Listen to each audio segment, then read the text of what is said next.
ഇന്ന് പുതിയ 2 വിസിറ്റർ വന്നിട്ടുണ്ട് കേട്ടോ. അവര് നമുക്ക് കിങ്ങിണി ഫാമിലിക്ക് സ്വാഗതം ചെയ്യാം. കേറി വാ.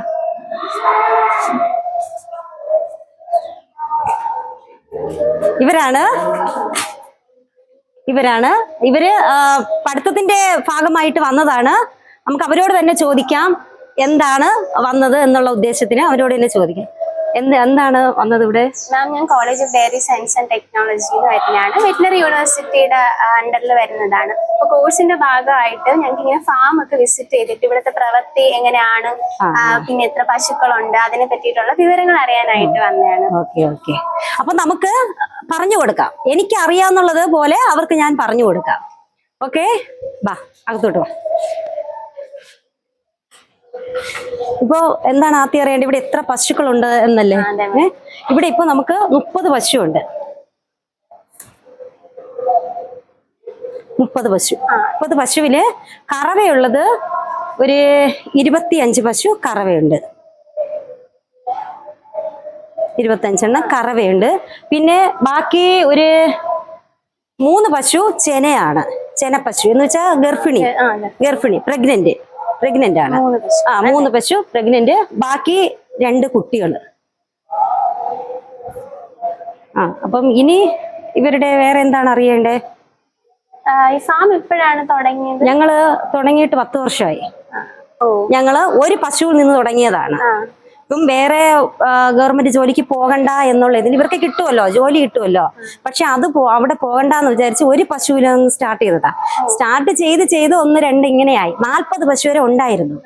ഞങ്ങൾക്ക് കഴിഞ്ഞ ജനുവരിയിൽ ചർമ്മമുഴ വന്ന് പിന്നെ ഒരു 10 പശുവിലധികം ചത്തുപോയി. ഒരുമിച്ച് എന്ന് പറയുമ്പോ കുറെ ഡാമേജ് ആയി. അതിന് ഈ രോഗം വന്നു കഴിഞ്ഞാൽ പിന്നെ ഇതിന് മരുന്നില്ല, കണ്ടുപിടിച്ചിട്ടില്ല. ഇതിന് മരുന്നിന്, ചർമ്മമുഴയ്ക്ക് മരുന്നില്ല. ഇപ്പോഴാണ് നമ്മള് പിന്നെ വാക്സിൻ ഉണ്ട്. ഇപ്പൊ നമുക്ക് കഴിഞ്ഞ ഒരു മാസമായതേ ഉള്ളൂ വാക്സിൻ, ഗവൺമെന്റിന്റെ വാക്സിൻ ഞങ്ങൾക്ക് എടുത്തത്. 6 മാസത്തിൽ കഴിക്കാൻ വാക്സിൻ ഉണ്ട്. ഇപ്പൊ അതുകൊണ്ട് നമുക്ക് വലിയ കുഴപ്പങ്ങളൊന്നും ഇല്ലാതെ പോണുണ്ട്. ചർമ്മമുഴയ്ക്കുകൊണ്ട് പിന്നെ കുളമ്പ് രോഗം, അത് ഏറ്റവും ഭയങ്കര ഡേഞ്ചർപ്പെട്ട രോഗമാണ് കുളമ്പ് രോഗം. അപ്പൊ അതിനും ചർമ്മമുഴയ്ക്കുള്ള വാക്സിൻ നമുക്ക് ഒരുമിച്ചെടുത്തു. 1 മാസം മുമ്പേ ഗവൺമെന്റിന്റെ ആ സ്കീം അനുസരിച്ച് നമുക്ക് ഒരുമിച്ചെടുത്തു. അപ്പൊ അതിന്റെ ഒരു പ്രോബ്ലം നമുക്കിപ്പോ ഇവിടെ ഇല്ല. അങ്ങനെ പിന്നെ ഞങ്ങൾക്ക് അസുഖം എന്ന് പറയുമ്പോൾ തമിഴ്നാട്ടിൽ നിന്ന് കൊണ്ടുവരുന്ന പശുക്കൾക്ക് നമുക്ക് അസുഖമുണ്ട്. തമിഴ്നാട്ടിൽ നിന്ന് കൊണ്ടുവരുമ്പോൾ തൈലേറിയാന, പ്ലാസ്മ ഇങ്ങനെയുള്ള അസുഖങ്ങൾ ഉണ്ട്. അങ്ങനെയാണ് ഞങ്ങൾ ഒരു പശുവിനെ ഇവിടെ പുറത്ത് കിട്ടിയിരിക്കുന്നുണ്ടില്ലേ, അത് തമിഴ്നാട്ടിൽ നിന്ന് കൊണ്ടുവന്നതാണ്. തമിഴ്നാട്ടിൽ നിന്ന് കൊണ്ടുവന്നിട്ട് അതിന് അസുഖമുണ്ട്, തൈലേറിയ വന്നു, ട്രീറ്റ്മെന്റ് ചെയ്തു. പക്ഷെ അത് ടൈലേറിയ പൂർണ്ണമായിട്ട് മാറിയില്ല. അതിൽ നിന്ന് മൂർച്ഛിച്ച് അനാപ്ലാസ്മയായിട്ട് മാറി. അങ്ങനെ ഞങ്ങള് പിന്നെ വെളിയിൽ കിട്ടി. ഡോക്ടർമാര് പൂർണ്ണമായിട്ട് അതിനെ കൈവിട്ടു. ഡോക്ടർമാര് പറഞ്ഞു അതിനെ ഒന്നുകിൽ വിറ്റ് കളയൂ, അത് ഇനി നിങ്ങൾക്കത് പ്രയോജനമില്ലാത്തൊരു പശുവായി പോകും. ട്രീറ്റ്മെന്റ് എത്ര ചെയ്തിരുന്നാലും അത് രക്ഷപ്പെടില്ല. പക്ഷെ നമുക്ക് നമ്മുടെ ഒരു പശുവിനെ നമുക്കത് കൈവിട്ട് കളയാനുള്ള മനസ്സില്ല. അപ്പൊ നമ്മൾ അങ്ങനെ അതിന്റെ ട്രീറ്റ്മെന്റ് ഞങ്ങൾ തന്നെ സ്വന്തമായിട്ട് ചെറിയ നാട്ടുമരുന്നുകൾ കൊടുത്തു ഞങ്ങൾ രക്ഷപ്പെടുത്തി ഇത്ര വരെ എത്തിച്ച്. പാല് 13 ലിറ്റർ പാല് ഒരു നേരം 13 ലിറ്റർ. കടിഞ്ഞൂൽ പശുവാണ്. ഒരു നേരം 13 ലിറ്റർ ഞങ്ങൾ കറന്നു. ഇതാണ് തമിഴ്നാട്ടിൽ നിന്ന് കൊണ്ടുപോയ പശുക്കൾക്ക് ഒരു പ്രത്യേകത എന്ന് വെച്ചാൽ അവർക്ക് പാലുൽപാദനം കൂടുതലാണ്. അവർക്ക് കുത്തിവെക്കുന്ന സെമന് പ്രത്യേകതയുണ്ട്. ഈ നാട്ടിൻ പുറത്ത് വെക്കുമ്പോഴത്തെ സെമനല്ല അവർക്ക് കുത്തിവെക്കുന്നത്. ഇവർക്ക് വേറെ ബീജമാണ് കുത്തിവെക്കുന്നത്. അപ്പൊ അവർക്ക് ഈ പാലുൽപാദനം കൂടുതൽ കിട്ടുന്ന ബീജമാണ് അവർ വെക്കുന്നത്. അങ്ങനെയാണ് നമുക്ക് ഇവിടെ വരുമ്പോൾ പാലുൽപാദനം കൂടുതൽ കിട്ടുന്നത്.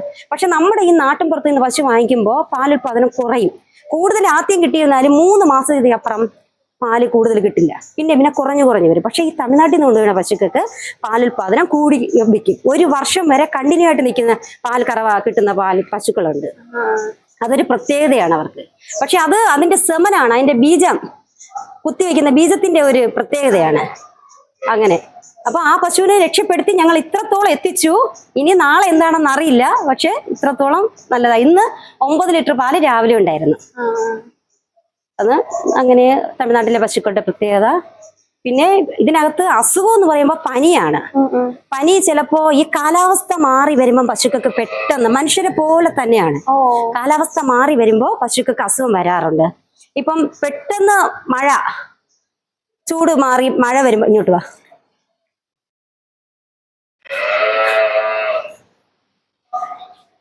പെട്ടെന്ന് നമ്മളിപ്പം നമുക്കായാലും അങ്ങനെയല്ലല്ലോ, കാലാവസ്ഥ ചേഞ്ച് ചെയ്യുമ്പം അസുഖങ്ങൾ വരാറുണ്ട്. അതുപോലെ തന്നെയാണ് പശുക്കൾക്കും അസുഖങ്ങൾ വരാറുണ്ട്. പിന്നെ മടിനീര് നമ്മളിപ്പം വിഷയം വെച്ചുകൊണ്ടിരുന്ന സമയത്ത് നമുക്ക് ഒരുപാട് പശുക്കൾക്ക് മടിനീര് വന്നുകൊണ്ടിരുന്ന സമയം ഉണ്ടായിരുന്നു. കറവ മടിനീര് എന്ന് പറയുമ്പം അകിടിവീക്കമാണ് മടിനീരെന്ന് പറയണേ. അപ്പോ പാല് കെട്ടി നിന്നിട്ട് ഇപ്പൊ നമ്മളിപ്പം പാല് ചൊരുത്തി വിടാതെ പശുക്കള് നല്ലവണ്ണം ഹീറ്റാവുന്ന സമയത്ത് പാല് നല്ലതായിട്ട് ചൊരുത്തി വിടാറില്ല പശുക്കള്. ഹീറ്റ് അറിയാലോ. ഹീറ്റാവുന്ന സമയത്ത് ഈ ഗർഭിണിയാവാൻ വേണ്ടി നമ്മൾ കുത്തി വെക്കുമല്ലോ, ആ സമയത്ത് പശുക്കള് പാല് ചൊരുത്തി വിടാറില്ല നന്നായിട്ട്. അവരിപ്പം ആ സമയത്ത് പിടിച്ചു വെച്ചിരിക്കും, അകടില് പിടിച്ചു വെച്ചിരിക്കും. അങ്ങനെ മടിനീര് വരാറുണ്ട്. പിന്നെ ചില സമയത്ത് പിന്നെ എന്തെങ്കിലും പനി ഉണ്ടെങ്കിലും പാല് ചൊരുത്തി വിടാതിരിക്കും, അങ്ങനെ മടിനീര് വരും. ഇങ്ങനെയൊക്കെ വരുമ്പോൾ മടിനീര് വരുമ്പോൾ നമ്മൾ 3 ആന്റിബയോട്ടിക് എടുക്കും.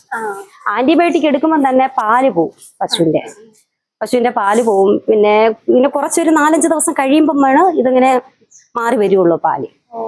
അങ്ങനെയൊക്കെ അത്രയും നാള് തീറ്റ പാലെടുക്കാൻ പറ്റില്ല. പക്ഷെ തീറ്റ അത്രയും ദിവസം നമ്മൾ കൊടുത്തുകൊണ്ടിരിക്കണം. അപ്പൊ നമ്മുടെ കയ്യിൽ നിന്നാണ് തീറ്റ മുഴുവൻ അങ്ങോട്ട് പോകുന്നത്. പൈസ നമുക്കാണ് നഷ്ടം വരും ഈ പശുക്കൾക്ക് അസുഖം വരുമ്പോൾ. അസുഖം ഇല്ലാതിരുന്നാൽ നമുക്ക് കുഴപ്പമില്ല, സാധാരണ നമുക്ക് ലാഭകരമായിട്ട് കൊണ്ടുപോകാൻ പറ്റും. ഒന്നാമത്തെ കാര്യം പശുക്കൾക്ക് അസുഖം വരുന്നതാണ് അറിയേണ്ടത്. പശുക്കൾ അല്ലേ, നമ്മളിപ്പം നമ്മുടെ ഫാമില്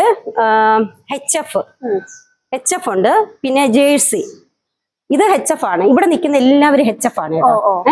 ഇതെല്ലാം HF-ന്റെ പ്രത്യേകത എന്ന് വെച്ചാൽ പാല് കൂടുതൽ കിട്ടും. പാല് പക്ഷെ പാലിന് പിന്നെ അത്ര കട്ടി കാണില്ല. പാൽ ഉൽപാദനം കൂടുതൽ കിട്ടും. സൊസൈറ്റി നമ്മൾ മിക്സിങ് ചെയ്താണ് കൊടുക്കാറ്. മിക്സിങ് ചെയ്ത് കൊടുക്കും. ജേഴ്സിയുടെ പാലും അങ്ങനെയൊക്കെ വരുമ്പോ മിക്സിങ് ചെയ്ത് കൊടുക്കും. അപ്പൊ പിന്നെ ജേഴ്സി ഇത് ജേഴ്സി ഇപ്പൊ വരുന്ന ഒരു 4-5 ജേഴ്സി നമുക്ക് ഇവിടെ ഉണ്ട്. ഈ കറുപ്പും ജേഴ്സിയാണ്. കറുപ്പ് ഇവരൊക്കെ ജേഴ്സിയാണ്. ഇതൊക്കെ നാടൻ എന്ന് വെച്ചാൽ നമ്മുടെ നാട്ടിൻ പുറത്തെ പശുക്കളാണ് ഇതൊക്കെ. ഇത് ബാംഗ്ലൂർ ജേഴ്സി. അങ്ങനെ പിന്നെ പ്രത്യേകിച്ച് വേണ്ട കുളമ്പ് വളരുന്നേ. ചില പശുക്കൾക്ക് കുളമ്പ് വളരും. പശുക്കണ്ട ഇത് ഞങ്ങൾ കട്ട് ചെയ്ത് ഒരു പ്രാവശ്യം വിട്ടിരിക്കുന്ന പശുവാണ്. HF പശുക്കൾക്ക് പ്രത്യേകിച്ച് കൈകാലികൾക്ക് ഒരുപാട് ഡാമേജ് വരും. അവർക്ക് എപ്പോഴും മേറ്റിൽ തന്നെ അവരെ നിർത്തിയിരിക്കേണ്ടി വരും, മേറ്റില്. അപ്പോ പിന്നെ ചില പശുക്കൾക്ക് മേറ്റി നിർത്തിയിരുന്നാലും മാറില്ല. ഇത് മേറ്റി നിന്നിട്ടും ഇത് മാറുന്നില്ല. ഉണ്ടോ അങ്ങനെയൊക്കെയുള്ള ഇതുണ്ട്. വളർന്നു കഴിഞ്ഞിട്ട് നഖം വെട്ടും. ഞാൻ ഒരു വീഡിയോ ഇട്ടിട്ടുണ്ട്. അതില് ഫ്രണ്ടില് ഉള്ള നഖം നമ്മൾ മനുഷ്യർക്ക് വളരും പോലെ തന്നെ അതുപോലെ അവര് കട്ടർ മെഷീൻ കൊണ്ടുവച്ച് കട്ട് ചെയ്ത് കളയും. അതിന്റെ ഒരു വീഡിയോ ഞാൻ ഇട്ടു 2 മാസം മുമ്പേ. അപ്പോ ഇവിടെ ഒരാളുണ്ട്, ഒരു രാമു. ഇത് പോത്തും കുട്ടിയാണ്. രാമു ഇവിടെ വാ. ഇത് നമ്മുടെ രാമുനെ കൊണ്ടുവന്നിട്ട് ഒരു 6 മാസമായി, 6-7 മാസമായി. ഇങ്ങോട്ട് വാ. അപ്പൊ ഇത് പോത്താണ്. പോത്തറിയാലോ. പിന്നെ ബാക്കി നമ്മുടെ ഇപ്പോഴത്തെ കുട്ടികളാണ്. കിങ്ങിണി, ഇത് നന്ദിനി കുട്ടിയാണ്. മറ്റത് കിങ്ങിണി, അപ്പുറത്തേക്കുന്ന കിങ്ങിണി. ബാക്കി 2 പേരും ഇപ്പൊ ജനിച്ചത് ഒരു മാസം കഴിഞ്ഞതേ ഉള്ളൂ. ഇപ്പൊ പ്രസവിച്ചതാ. വയ്യാണ്ട് നിൽക്കുന്ന അതിന്റെ കുട്ടി ചത്തുപോയി. കുട്ടി ചത്താണ് അകത്ത് കിടന്നത്. അപ്പം പശുവിന് ഇത്രയും ഡാമേജ് അസുഖം ഉണ്ടായിരുന്നപ്പോ കുട്ടി അകത്ത് ചത്ത് കിടന്നു. അങ്ങനെ കുട്ടിയെ പുറത്തെടുത്തു. പശു ഇത്രയും ഒരു ഭയങ്കരമായിട്ടുള്ള ഒരു ടയേർഡായി ആ സമയത്ത്. പിന്നെ ഇത്രയും രക്ഷപ്പെട്ട് ഇങ്ങനെ വന്നു. ഇത്രയായി ഡോക്ടേഴ്സ് വന്നു. അവരെ കൊണ്ട് കഴിയണെല്ലാം അവർ ഇഞ്ചക്ഷൻ എടുത്തു. അവര് പോയി. അവര് പറഞ്ഞു ഇതിനെ അങ്ങ് വിറ്റുകളയാൻ പറഞ്ഞു. പക്ഷെ ഞങ്ങൾക്കൊരു പൂർണ്ണ വിശ്വാസം അത് രക്ഷപ്പെടും എന്നുള്ളൊരിതിൽ അങ്ങ് നിർത്തിയിരുന്നു. 2800-ന്റെ ഒരു സ്പ്രേ തൃശ്ശൂരിൽ നിന്ന് ഞങ്ങൾ വരുത്തി. അവിടെ ഇരിപ്പുണ്ട് ആ സ്പ്രേ എടുത്താണ് കാൽമുട്ടിൽ അടിച്ചു കൊടുത്തത്. എന്നുവെച്ചാൽ അത് വീണ് തറയിൽ കിടന്നിട്ട് എണീക്കാൻ ഭയങ്കര ബുദ്ധിമുട്ടായിരുന്നു. ഈ തൈലേറി അനാപ്ലാസ്മയൊക്കെ വന്നു കഴിഞ്ഞാൽ കൈകാലികൾക്കുള്ള ശക്തി കുറയും. അപ്പോൾ ഈ ശക്തി കുറയുമ്പോൾ എണീക്കാനുള്ള ആ ഒരു ശക്തി അവർക്ക് കിട്ടില്ല. അങ്ങനെ വന്നപ്പോൾ നമ്മൾ പിടിച്ചെണീപ്പിച്ചു. പിന്നെ അവിടെ കിടന്ന് ഞരങ്ങി ഇങ്ങനെയൊക്കെ വന്നപ്പോൾ കാൽമുട്ടിൽ ഡാമേജ് ആയി. അങ്ങനെയാണ് ആ പുണ്ണ് വന്നത്. പിന്നെ അവിടെ ഇരുന്ന് ആ പുണ്ണങ്ങ് വലുതായി. അങ്ങനെയൊക്കെ ആയി. പിന്നെ എന്നാലും കുഴപ്പമില്ല, ഇങ്ങനെ നിപ്പുണ്ട്. ഇനി എന്താ അറിയണ്ടേ? ഇനി എന്താ അറിയണ്ടേ പറ. ഈ പശുക്കളൊക്കെ എവിടെ നിന്ന് വരുത്തുന്നത്? നമ്മള് കുറച്ച് ഇവിടെ നമ്മുടെ നാട്ടിൻ പുറത്തുനിന്ന്, പിന്നെ കന്നുകുട്ടി വളർത്തിയതും ഉണ്ട്. കന്നുകുട്ടി വളർത്തിയ ഒരുപാട് പശുക്കളുണ്ട്. അതൊക്കെയാണ് ചർമ്മമുഴ വന്നപ്പം ചത്തുപോയത്. ഇത് നമ്മൾ കന്നുകുട്ടി വളർത്തിയ, ഈ പശു കന്നുകുട്ടി വളർത്തിയത്. ഇതെന്റെ ലാസ്റ്റ് നിൽക്കുന്ന കന്നുകുട്ടി വളർത്തിയത്. പിന്നെ ഈ പശു ഇപ്പം പ്രസവിക്കാം, കന്നുകുട്ടി 4 മാസമായി. ഇതിപ്പം കന്നുകുട്ടി വളർത്തി കുത്തിവെച്ച് വിട്ടിട്ടുണ്ട്. അപ്പൊ ആ സൈഡും 2-3 പശുക്കളുണ്ട് കന്നുകുട്ടി വളർത്തിയ. പിന്നെ ആ സൈഡില്ല. അപ്പൊ ഇവരെയൊക്കെ ഞങ്ങൾ കന്നുകുട്ടി വളർത്തി. അന്ന് ചർമ്മം വന്നപ്പോ 10 എണ്ണം പോയത് നമ്മുടെ പശു കന്നുകുട്ടികളായിരുന്നു. നല്ല ഹൈബ്രിഡ് കന്നുകുട്ടികളായിരുന്നു, അവരാണ് പോയത്. അതൊന്നും പറഞ്ഞ സങ്കടം വരും. ഇതുപോലെ ചെറിയ പ്രസവിക്കുമ്പോഴേ ഞങ്ങള് സെലക്ട് ചെയ്യും, നല്ല നല്ല കുട്ടികളെ സെലക്ട് ചെയ്യും. ഇവരൊക്കെ HF ആണ്, HF-ന്റെ ഇതാണ്. അപ്പം അവരെയൊക്കെ സെലക്ട് ചെയ്ത് ഇതുപോലെ വളർത്തിയ കുട്ടികളായിരുന്നു പോയത്. എങ്ങനെ ഇവിടെ മിൽക്കിംഗ് ടൈം ഒക്കെ? രാവിലെ 2:30 മണിക്ക് സ്റ്റാർട്ട് ചെയ്യും. ജോലിക്കാരുണ്ട്, 2 ഹിന്ദിക്കാരുണ്ട്. അപ്പൊ അവരിപ്പോ ഉറക്കമാണ്. രാവിലത്തെ പണിയെല്ലാം കഴിഞ്ഞിട്ട് അവർ ഉറക്കമായി. അപ്പൊ രാത്രി 2:30 മണിയാകുമ്പോൾ അവർ സ്റ്റാർട്ട് ചെയ്യും. ആദ്യം തീറ്റ കൊടുക്കും. തീറ്റ കൊടുത്തിട്ട് പിന്നെ ഒരാളപ്പോ ചാണകം വലിച്ച് തറയിൽ ഇറക്കി ഇട്ടിട്ട് കുറച്ച് കുളിപ്പിച്ചിട്ട്, കുറച്ചൊന്ന് നനച്ച് കുളിപ്പിച്ചിട്ട് പിന്നെ കറവ തുടങ്ങും. അപ്പൊ ഒരാൾ തീറ്റ കൊടുക്കും, ഒരാൾ ഈ ചാണകമൊക്കെ ക്ലീൻ ആക്കിയിട്ട് കറവ തുടങ്ങും. പിന്നെ മറ്റേ ആൾ തീറ്റ കൊടുത്തിട്ട് അയാളും കൂടെ വന്നിരുന്ന് കറക്കും. കറന്നെല്ലാം കഴിയുമ്പോൾ ഒരു 5:15, 5:30 ആകുമ്പം രാവിലത്തെ കറവയും തീറ്റ കൊടുക്കും എല്ലാം കഴിഞ്ഞിട്ട് ഒരു 7 മണി കഴിഞ്ഞിട്ട് പിന്നെ ഒന്നുകൂടെ വന്ന് അവര് ക്ലീൻ ആക്കും. ചാണകം എല്ലാം വലിച്ചു മാറ്റി ഒന്നുകൂടെ നല്ലോണം കുളിപ്പിക്കും. നല്ലവണ്ണം എല്ലാവരെയും കുളിപ്പിച്ചിട്ട് പിന്നെ ഒരു 9 മണിക്ക് അകത്ത് വെച്ച് അവർ റൂമിലേക്ക് പോകും. പിന്നെ ഉച്ചയ്ക്ക് ഒരു 12:30 ആകുമ്പോൾ വരും. വന്ന് അതുപോലെ തന്നെ പിന്നെ റൊട്ടൈൻ ചെയ്ത് ഒരാൾ തീറ്റ കൊടുക്കും, ഒരാൾ ഇതിനകം ക്ലീൻ ആക്കി പിന്നെ കറവ തുടങ്ങും. കറവ തുടങ്ങിയിട്ട് ഒരു 2:30-3 മണിക്കകത്ത് വെച്ച് കറവയും ക്ലോസ് ആകും. കറവെല്ലാം തീരും. പിന്നെ അത് കഴിഞ്ഞിട്ട് ഒരു 5:30 മണിയാകുമ്പോൾ അവർ വരും. പിന്നെ അതുപോലെ തന്നെ ചാണകം നീക്കും, പിന്നെ പുല്ല് വാരിയിടുക. ഒരാൾ നല്ലോണം കുളിപ്പിക്കും. രാവിലെ കുളിപ്പിച്ചില്ലേ, അതുപോലെ നല്ലവണ്ണം കുളിപ്പിക്കും. മൊത്തം തലയെല്ലാം അടിച്ചു കഴുകി കുളിപ്പിക്കും. ഒരു 6 മണിക്കകത്ത് വെച്ച് അവര് എന്തെല്ലാം സ്റ്റോപ്പ് ചെയ്ത് പോകും. അങ്ങനെയാണ് ഇന്നത്തെ ഒരു ദിവസത്തെ റൊട്ടൈൻ. നമ്മളിവിടെ തീറ്റ ഏതൊക്കെ കൊടുക്കുമെന്ന് വെച്ചാൽ, തീറ്റ ഞങ്ങൾ KS സുപ്രീം കൊടുക്കും. പിന്നെ ഞങ്ങൾ ഗോതമ്പ് പൊടിച്ച്, മുഴുവൻ ഗോതമ്പുണ്ടല്ലോ അത് പൊടിച്ച് ഞങ്ങൾ ഗോതമ്പ് മാവും, പിന്നെ ഞങ്ങളുടെ മിശ്രമുണ്ട്, ഒരു അരിമാവ്, അരിപ്പൊടി, പിന്നെ ഈ ചോളം, പിന്നെ കുറെ ഐറ്റം വിറ്റാമിൻസിന്റെ എല്ലാം കൂടെ, പയറുവർഗ്ഗങ്ങൾ എല്ലാം കൂടെ പൊടിച്ചെടുക്കുന്ന ഒരു പൊടി, അത് കൊടുക്കും. അങ്ങനെ ഞങ്ങൾ 3 ഐറ്റമാണ് ഇവിടെ കൊടുക്കാറ്. പിന്നെ ചെന പശുക്കൾക്ക് പരുത്തിയും തവിടും, കന്നുകുട്ടിക്കും അതുപോലെ തന്നെ പരുത്തിയും തവിടും.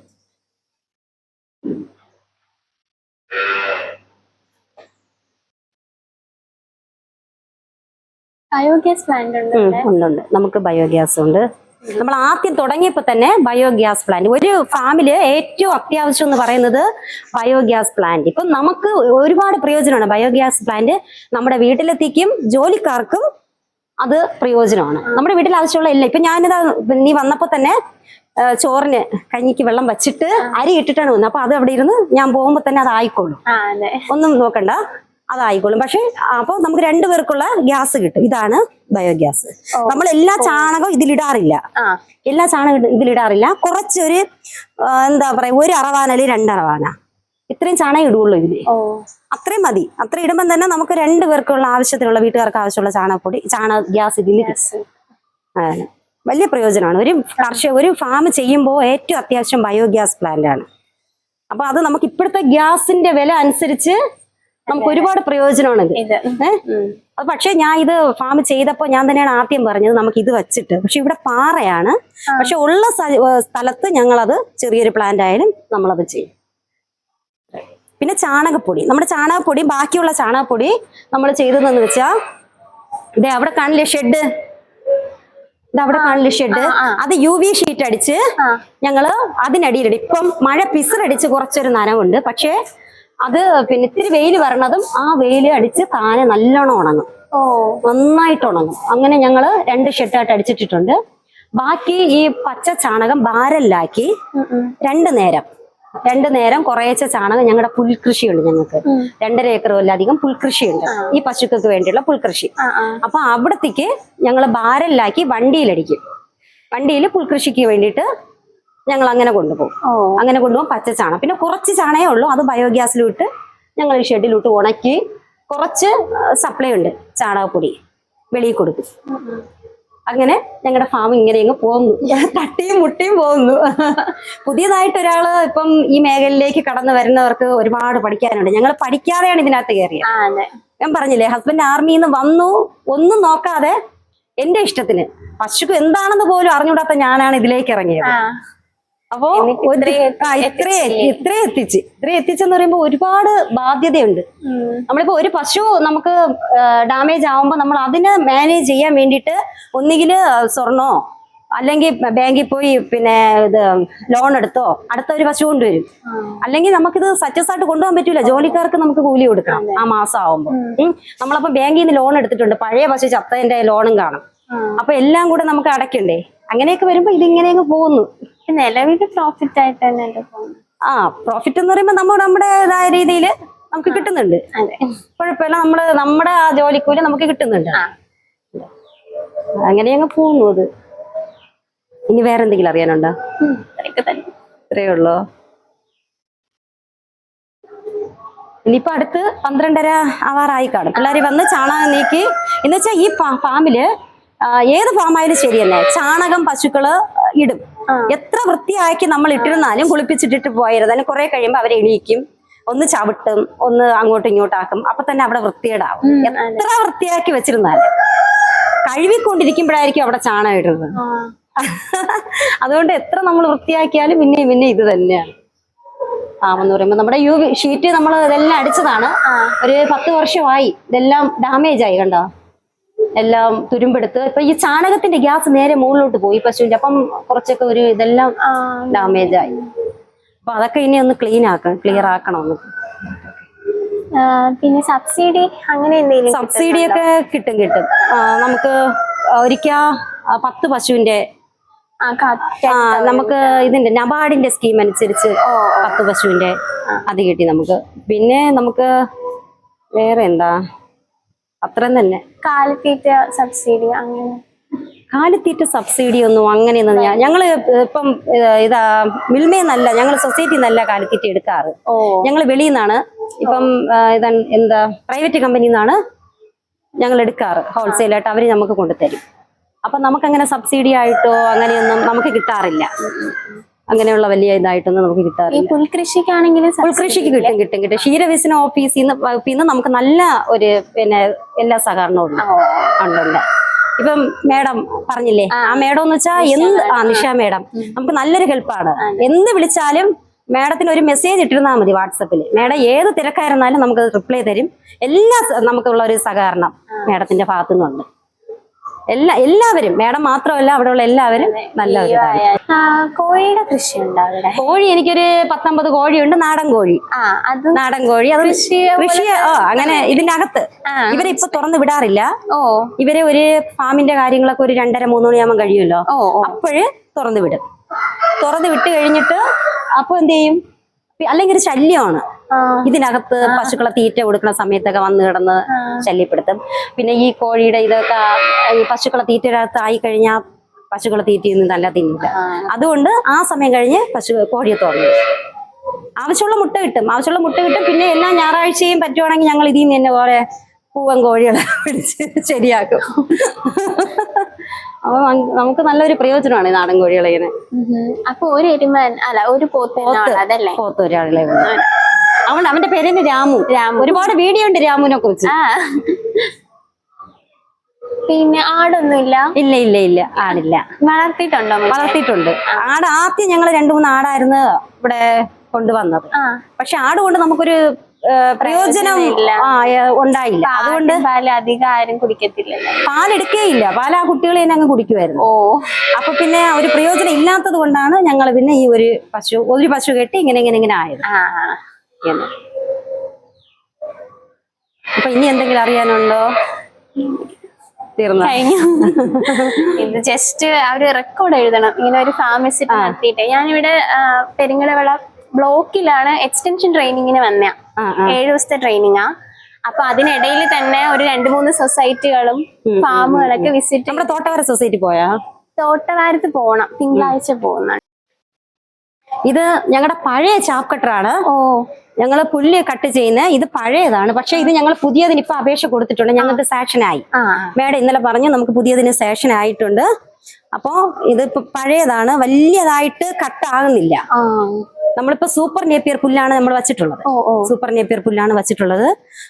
അതൊന്ന് വെച്ച് കഴിഞ്ഞാൽ പശുക്കൾക്ക് ആരോഗ്യവും നല്ലതാണ് സൂപ്പർ നേപ്പിയർ. ഇപ്പം പുതിയതായിട്ട് വികസിപ്പിച്ചെടുത്ത പുല്ലാണ് സൂപ്പർ നേപ്പിയർ. പക്ഷെ ഇന്നത് ഞങ്ങളുടെ വണ്ടിയിൽ ലോഡായിരിപ്പുണ്ട്. ഞാൻ കണ്ടു. അങ്ങനെ അതില് ഞങ്ങള് വച്ചിട്ടുണ്ട്. ഇന്നത്തേക്കുള്ളതാണ്, ഇന്നത്തേക്കും നാളത്തേക്കുള്ളതാണ്. ഇന്ന് വൈകുന്നേരവും നാളെ രാവിലെ. അപ്പൊ 2 നേരം. അത് പുല്ല് കട്ട് ചെയ്യാൻ വേണ്ടിയിട്ട് ഒരാളുണ്ട് കട്ട് ചെയ്യാൻ. പിന്നെ എന്റെ ഹസ്ബൻഡും കട്ട് ചെയ്യുന്ന ആളും കൂടെ പോയിട്ടാണ് ലോഡ് ചെയ്ത് കൊണ്ടുവരാറ്. ഇത്രയും പേർക്കുള്ള പശുക്കൾക്കുള്ള പുല്ല് ഞങ്ങളുടെ ഫാമിൽ. പിന്നെ ഞങ്ങള് ഇടയ്ക്കിടയ്ക്ക് മരിച്ചിനിയുടെ കമ്പ് അറിയാലോ, മരിച്ചിനിയുടെ കമ്പ് നിങ്ങളുടെ നാട്ടിലെ കൊടുക്കാറുണ്ടോ? കൊടുക്കും. പക്ഷെ നമ്മൾ ട്രിവാൻഡ്രം ഇങ്ങോട്ടുള്ളത് കൊടുക്കും. പക്ഷെ ഞാൻ വീഡിയോ ഇടുമ്പം എല്ലാവരും പറയുന്ന വെച്ചാൽ മരിച്ചിനിയുടെ ഇല കൊടുക്കരുത്. പക്ഷെ നമ്മൾ പണ്ടേ അത് അങ്ങ് ശീലിച്ചു പോയി അങ്ങനെ. പക്ഷെ ആട്ടിന് കൊടുക്കാൻ പാടില്ല എന്ന് കേട്ടിട്ടുണ്ട്. ആട് കിറങ്ങി വീഴും, അങ്ങനെ ചത്തു പോകുന്നൊക്കെ പറയുന്നത് കേട്ടിട്ടുണ്ട്. നമ്മുടെ ഇവിടെയൊക്കെ ആട് ഇതുപോലെ ചത്തതൊക്കെ എനിക്ക് നല്ല ഓർമ്മയുണ്ട്. നമ്മുടെ അല്ല, വെളിയിലൊക്കെ. അപ്പോ ആടിന് കൊടുക്കരുതെന്ന് പറഞ്ഞിട്ടുണ്ട്. പശുവിന് ഞങ്ങൾ കൊടുക്കുന്നുണ്ട്. ഇതുവരെ ഒന്നും സംഭവിച്ചിട്ടില്ല. അത് വല്ലപ്പോഴും കിട്ടിയാൽ നമ്മളത് കൊടുക്കും. അല്ലാതെ സൂപ്പർ നേപ്പിയർ പുല്ല് തന്നെയാണ് ഞങ്ങൾ കൊടുക്കാറ്. അത് ഇതിൽ ഇപ്പൊ കട്ട് ചെയ്താലും നല്ല ക്ലിയർ അല്ല, നല്ല ചതഞ്ഞാൽ വരാറ്. അപ്പൊ തന്നെ മേഡം തന്നെ പറഞ്ഞു നിങ്ങൾ ഇപ്പോഴത്തെ ഈ സ്കീമിൽ കൊടുക്ക്, നിങ്ങൾക്ക് എന്തായാലും കിട്ടുമെന്ന് പറഞ്ഞു. അങ്ങനെ ഞങ്ങൾ കൊടുത്തു. ഇന്നലെ മേഡം വിളിച്ചു പറഞ്ഞു, നിന്റെ കാര്യം പറഞ്ഞപ്പോ തന്നെ പറഞ്ഞു ആയിട്ടുണ്ട്. പിന്നെ അനിലിന്റെ പേരിലാണ്, ചേട്ടന്റെ പേരിലാണ് ആയിട്ടുണ്ട് എന്ന് പറഞ്ഞു. ഇനി ഞങ്ങൾ പുതിയതൊരെണ്ണം വാങ്ങിച്ചിട്ട് ഞങ്ങൾക്ക് പിന്നെ അതിന്റെ ബില്ല് കൊണ്ട് കൊടുത്താലേ അത് കിട്ടുള്ളൂ, സബ്സിഡി ആയിട്ട്. വീട്ടിലുണ്ടോ? പശുണ്ടോ? ഇല്ല. അമ്മയുടെ വീട്ടിലുണ്ട്. അപ്പൂപ്പൻ അവിടെ പശുക്കളൊക്കെ ഉണ്ടായിരുന്നു. പക്ഷെ ഇപ്പം അധികം ഇതില്ല, ലാഭമൊന്നും ഇല്ലാത്തോണ്ടേ. പിന്നെ അവര് വീട്ടിൽ 1-2 പശു കെട്ടിയെന്ന് പറഞ്ഞു ഒരിക്കലും ലാഭം കിട്ടില്ല. 3-4 ഇങ്ങനെ സ്വന്തമായിട്ട് എടുക്കുന്നുണ്ട്. പിന്നെ കന്നുകുട്ടി ഇതേപോലെ വളർത്തിയിട്ടൊക്കെ ഉണ്ടായിരുന്നു. പക്ഷെ ഇപ്പൊ അപ്പൂപ്പൻ വയസ്സുമായി. ഇപ്പൊ 1-2 പശു. ആ പാല് നമ്മൾ ഉത്പാദിപ്പിക്കുന്ന പാല് നമ്മൾ സിവിലിൽ കൊടുക്കണം. സിവിലിൽ കൊടുക്കുമ്പോൾ ഒരു 60 രൂപയിലധികം മുകളിൽ നമുക്ക് കിട്ടിയാലേ നമുക്ക് അതുകൊണ്ടൊരു സക്സസ് ആവുള്ളൂ നമ്മുടെ ഫാം. ഈ ജോലിക്കാർക്ക് നമ്മുടെ ഈ ബാക്കി തീറ്റ ചെലവ് എന്ന് പറഞ്ഞാൽ ഭയങ്കരമായിട്ടുള്ള തീറ്റ. KS സുപ്രീമിന്റെ ഒക്കെ വില അറിയാലോ, ഒരുപാട് കൂടിയിട്ടുണ്ട്. അപ്പൊ നമ്മൾ ഏറ്റവും കുറച്ചാണ് സുപ്രീം കൊടുക്കുന്നത്, ഏറ്റവും കുറച്ചേ കൊടുക്കുള്ളൂ. പക്ഷെ സുപ്രീം കൊടുക്കാതിരുന്ന പാല് കിട്ടുകയില്ല. അതുകൊണ്ട് നമ്മൾ സുപ്രീം കൊടുക്കും. തീറ്റ KS ഇല്ലാതെ പാൽ ഉൽപാദനം കിട്ടില്ല. പിന്നെ അത് കഴിഞ്ഞ് അതിൽ യൂറിയ കണ്ടന്റ് കൂടുതലാണ് സുപ്രീമില്. അപ്പൊ അതുകൊണ്ടാണ് പാലിന്റെ ഉൽപാദനം കൂടുന്ന പശുക്കൾക്ക്. പിന്നെ അത് കഴിഞ്ഞിട്ട് നമ്മൾ ഗോതമ്പ് മാവ് കൊടുക്കുമ്പോൾ പശുക്കൾക്ക് നല്ല ആരോഗ്യമാണ്. അതുകൊണ്ടാണ് ഇത് മാനേജ് ചെയ്യാൻ വേണ്ടിയാണ് ഗോതമ്പും കൂടെ അങ്ങനെ കൊടുക്കുന്നത്. പിന്നെ അരിപ്പൊടി എല്ലാം കൂടെ, പിന്നെ ചോളം, ഇതൊക്കെ കൂടെയുള്ള മിക്സിംഗ് ഇതെല്ലാം എല്ലാം ചെയ്ത് ഞങ്ങൾ കൊടുക്കുന്നത്. ഇതൊക്കെ വെളിയിൽ നിന്ന് എടുക്കുന്നെങ്കിലും പൊടിച്ച് ഞങ്ങൾ എടുത്ത് ആള് വിട്ട് പൊടിപ്പിച്ചാണ് കൊണ്ടുവരുന്നത്. കൊണ്ടുവന്ന് എല്ലാം കൂടെ മിക്സ് ചെയ്ത് കൊടുക്കും. KS സുപ്രീം പേക്കായിട്ട് വരും, പേക്കിംഗ് ചെയ്ത് വരും. അങ്ങനെ അങ്ങ് പോകുന്നു. അപ്പൊ ഇവളെ പേരാണ് യമുന. ഇവളെ ഞാൻ പറഞ്ഞില്ലേ ഞങ്ങൾ കൊണ്ടുവന്നു. ഇവിടെ നിന്നൊരു സ്പ്രേ, ഇവിടെ സ്പ്രേ, ഈ സ്പ്രേ ഉണ്ടോ, ഈ സ്പ്രേ ആണ് ഇത് അവര് പൂർണ്ണമായിട്ട് അവർ പറയുന്നുണ്ട്. ഇത് അടിച്ചു കഴിഞ്ഞാൽ നിങ്ങൾക്ക് എത്ര വലിയ മുറിവായിരുന്നാലും നിങ്ങൾക്ക് അത് ഉണങ്ങി നല്ല ക്ലിയർ ആയിട്ട് കിട്ടും എന്നുള്ളൊരു അവര് തന്നത് കൊണ്ടാണ് നമ്മളത് അടിച്ചത്. അടിച്ചപ്പോ തന്നെ നല്ല ഒരു ഇതാണ് കേട്ടോ, റിസൾട്ട് ഉണ്ട്. അത് കണ്ടില്ലേ, ഒരു നീല കളറ് സിങ്കിന്റെ ഒരു ഇത് വെച്ചാൽ ചത മൊത്തം മൂടുമെന്ന് പറഞ്ഞു അവര്. അകത്ത് ഇതിന് നല്ല കുഴിയായിട്ട് കിടന്നു, അങ്ങനെ നല്ല ക്ലിയർ ആയി. ഇപ്പൊ ഡോക്ടർമാരെല്ലാം കൈവിട്ടതാണ്. കൈവിട്ട് ഡോക്ടർ പറഞ്ഞു ഇതിന് നിർത്തണ്ട. 3-4 ഡോക്ടർമാർ പറഞ്ഞു ഇനി നിർത്തണ്ടെന്ന് പറഞ്ഞു. പക്ഷേ കടിഞ്ഞൂൽ പശുവാണ്, കൃഷ്ണഗിരി പശുവാണ്. കൃഷ്ണഗിരി നല്ല പശുവാണ്. കൊണ്ടുവന്ന് കടിഞ്ഞൂലാണ്. 13 ലിറ്റർ പാല് രാവിലെ ഒരു നേരം, ഉച്ചയ്ക്ക് 10 ലിറ്റർ. അങ്ങനെ ഞങ്ങൾ കറന്നതാണ്, പ്രസവിച്ച് 2ന്റെ അന്ന് കറന്നതാണ്. ഇപ്പൊ പനി അങ്ങനെയൊന്നും വരാറില്ല? പനിയുണ്ട്, പനിയുണ്ട്. ആ തൈലേറിയ അനാപ്ലാസ്മ വരുമ്പോ എപ്പോഴും പനിയാണ് പശുക്കൾ. പനി നിൽക്കാതെ ഇരിക്കുമ്പോഴാണ് പനി. ഇപ്പൊ കുറയാതിരിക്കുന്ന സമയത്ത് നമ്മൾ വിചാരിച്ചാൽ മതി, ടൈലേറിയ അനാപ്ലാസ്മ ഇത് തന്നെ. അപ്പൊ ഇങ്ങനെ പോകുന്നു. ശരി, അപ്പൊ വന്നതിന് താങ്ക്സ്. എനിക്ക് അങ്ങോട്ടും താങ്ക് യു മാം, ഇങ്ങനെ ഒരു അവസരം തന്നതിന്. വന്നതെല്ലാം കാണാൻ പറ്റി. പഠിക്കുന്നതിന്റെ ഇടയിൽ ഞങ്ങള് കുറച്ച് ഫാമൊക്കെ വിസിറ്റ് ചെയ്തിട്ടുണ്ടായിരുന്നു. പക്ഷെ എന്നിട്ടും കാര്യങ്ങൾ അധികം അറിയില്ലല്ലോ. ഇങ്ങനെ നമ്മൾ കർഷകരുടെ ഇടയിൽ ഇറങ്ങി ചെന്ന് ചോദിക്കുമ്പം അവരുടെ ബുദ്ധിമുട്ടും അല്ലെങ്കിൽ അവരുടെ ഇതിൽ നിന്ന് കിട്ടുന്ന ലാഭവും ചോദിച്ച് മനസ്സിലാക്കിയാലല്ലേ പറ്റുള്ളൂ. നമ്മൾ തിയറിയിൽ ഇപ്പം ക്ലാസ്സിലിരുന്ന് പഠിച്ചെന്ന് പറഞ്ഞിട്ട് അങ്ങനെ കിട്ടത്തില്ലല്ലോ. ഫീൽഡിൽ ഒന്ന് വർക്ക് ചെയ്തപ്പം അവരനുഭവം. എനിക്ക് ഇവിടെ നിൽക്കുന്ന എല്ലാ പശുക്കളും, ഒരു 30 പശു ഉണ്ടായിരുന്നാലും ഇവര് കുത്തി വയ്ക്കുന്നതായാലും ചെനയുള്ള പശുക്കളായാലും എനിക്കത് കാണാതെ അറിയാം. ഇവരെ കണ്ടു എനിക്ക് എഴുതി ഇടണമെന്നില്ല. എനിക്ക് ഇവളെ കുത്തി വെച്ചിട്ടുണ്ട്, ഇവക്ക് ചെനയുണ്ട്, അവക്ക് ആ രീതിയാണ് എല്ലാം. എനിക്ക് 30 പശുക്കളാണ്, എല്ലാവരെയും കാണാതെ അറിയാം. ആ തുടങ്ങിയ സമയത്തുള്ള പശുക്കൾ എല്ലാവരെയും എനിക്ക് അറിയാം. കുടുംബത്തിലെ അംഗങ്ങൾ, നമ്മുടെ അംഗങ്ങളെ പോലെ തന്നെ.